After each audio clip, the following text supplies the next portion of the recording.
On s'attendait à la reprendre plus tard, ça fait que jeudi, on a eu une bonne surprise. On était heureux. Plus de 30 bâtiments ont été réintégrés par leurs locataires ou bien leurs propriétaires. Dans les prochains jours, là, même question d'heures, les citoyens pourront retrouver leur maison. Effectivement, secteur 1 et 2, c'est déjà réintégré. Pour ce qui est des secteurs 3, 4, 5, ça va se faire dans la semaine du 12 de septembre.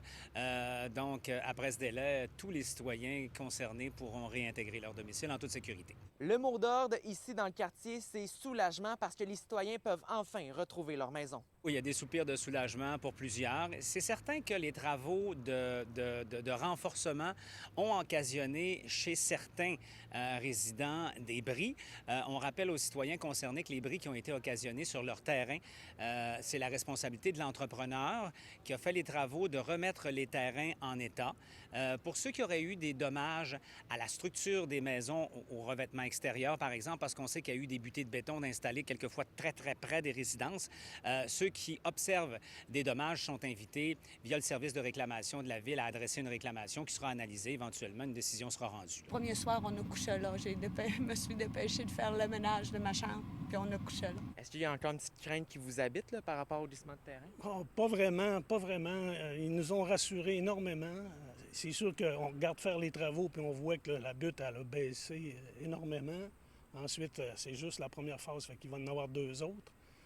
Moi, je pense que je suis assez sécure par rapport à ça. On a confiance en eux autres. Là. Ils nous ont promis que, c'est pas promis, mais garanti, pas mal sûr que ça n'arriverait plus. En arrivant, on était un peu, pas ambivalent, mais un petit peu désarçonné, je dirais, parce qu'il y avait beaucoup de travail à faire, du ménage à l'intérieur comme à l'extérieur.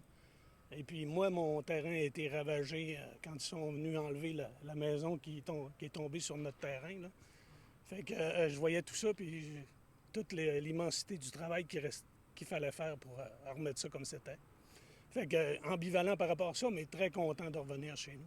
Mais en même temps, on était extrêmement chanceux dans notre malchance, nous autres. On est dans la phase où on ramène tout le monde, je vous dirais, à un état normal, entre guillemets. Ce qu'on veut, c'est effacer toute trace des travaux de renforcement qui ont été faits, mais comme il y en a eu beaucoup, ça risque de prendre quelques temps. S'absenter pendant quelques mois, c'est plus compliqué qu'on le pense. La Ville doit effectuer des opérations qui nécessitent beaucoup de logistique, ramener l'eau courante et l'électricité, entre autres. Le service de gaz était rétabli cette semaine, fermeture d'aqueduc, réouverture d'aqueduc, mais écoutez, on a des équipes qui sont à pied d'œuvre à temps plein justement pour qu'il y ait le moins d'inconvénients possible pour les citoyens qui en ont déjà eu. Passablement, on s'entend, on veut limiter le plus possible ces désagréments-là pour tout le monde.